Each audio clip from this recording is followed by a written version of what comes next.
Très chers frères et sœurs du nord, sud, de l'est à l'ouest, bonjour, bonjour, bonsoir. Francis Ngannou a gagné son combat hier, le combat des titans. Il est le premier de l'histoire à être champion dans la même discipline, mais deux confédérations différentes, PFL et UFC.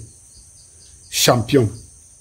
Mais le plus important ici, que je vais vous amener à voir, c'est comprendre la victoire de Francis Ngannou.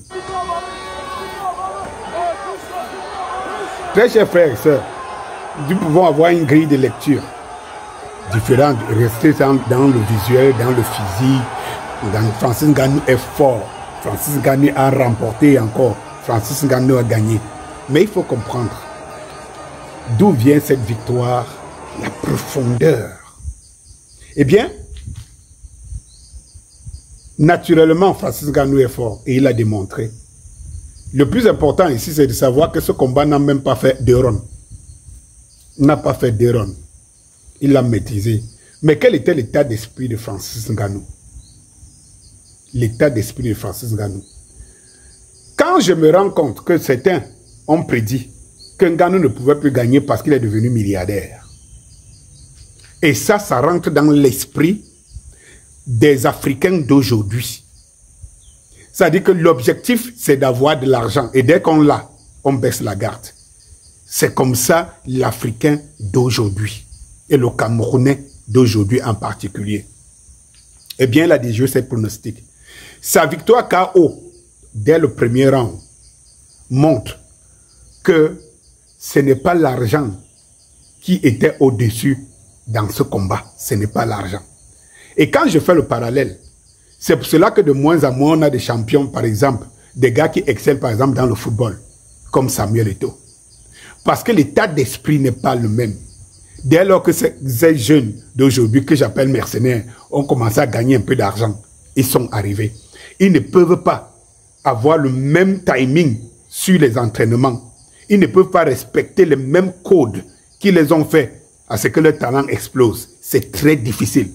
Donc, quand quelqu'un arrive à ce genre de pronostic, que c'est parce que Francis Ngannou est devenu milliardaire, alors tu comprends l'état d'esprit de celui-là.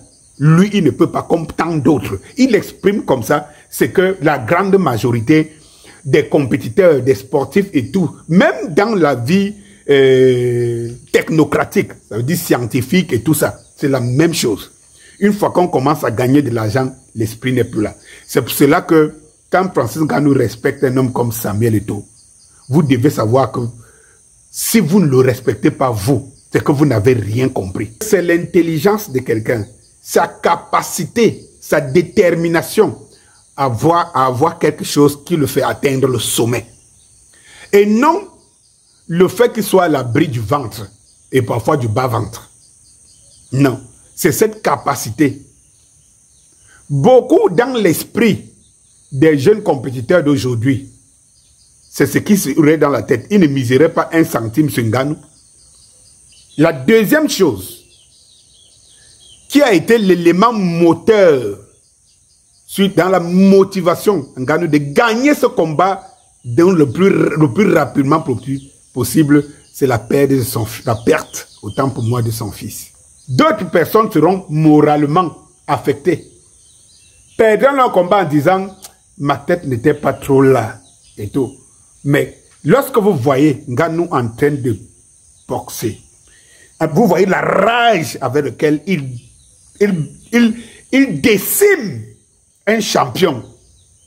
Comprenez, il dit, vous voyez souvent certains films d'action, les films chinois. Tu as tué mon père, ça c'est pour ma mère, ça c'est pour mon fils. Prends le nombre de coups-ci, ça c'est au nom de mon enfant. Et tout, donc, Ngannou, la motivation que Ngannou avait, en plus, c'est à l'honneur de son enfant. Et vous voyez les pleurs. Vous voyez même le geste pour que Ngannou se lève sur son adversaire qui est couché. Vous savez que ce que Ngannou nous a démontré, c'est ce que le cinéma nous a enseigné. Comme au cinéma, c'est ce que j'allais vous dire. Comme au cinéma, ce que le cinéma nous a enseigné. Que quelqu'un, on a vu les Jean-Claude Van Damme, dans Blue Sport et tout.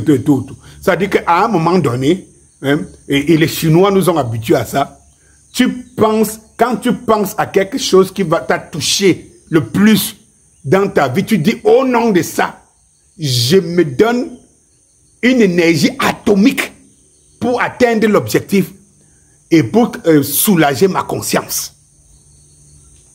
Ça, c'était l'élément moteur de cette victoire de Ngannou. L'élément moteur.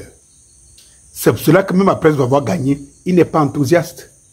Il est encore dans l'émotion de pourquoi il parle à son fils. Je l'ai fait pour toi, je l'ai fait pour toi, donc en paix. Et il pleure. Il ne pleure pas l'argent. D'autres auraient oublié, dans cette victoire, ils ont oublié après la victoire qu'ils ont perdu une âme chère. D'autres auraient oublié. Mais c'est le plus beau combat de la vie de Francis Ngannou. Mais attention, le prédateur ne s'arrête pas là. Il ne s'arrête pas. Il a lancé un défi à Don Jones, comme vous voyez souvent justement dans ces films de combat. Oui, où dès que celui-là a gagné tous les adversaires au dernier, il dit, toi tu es le prochain. C'est ce que Bolo nous avait appris. Toi! Don Jones.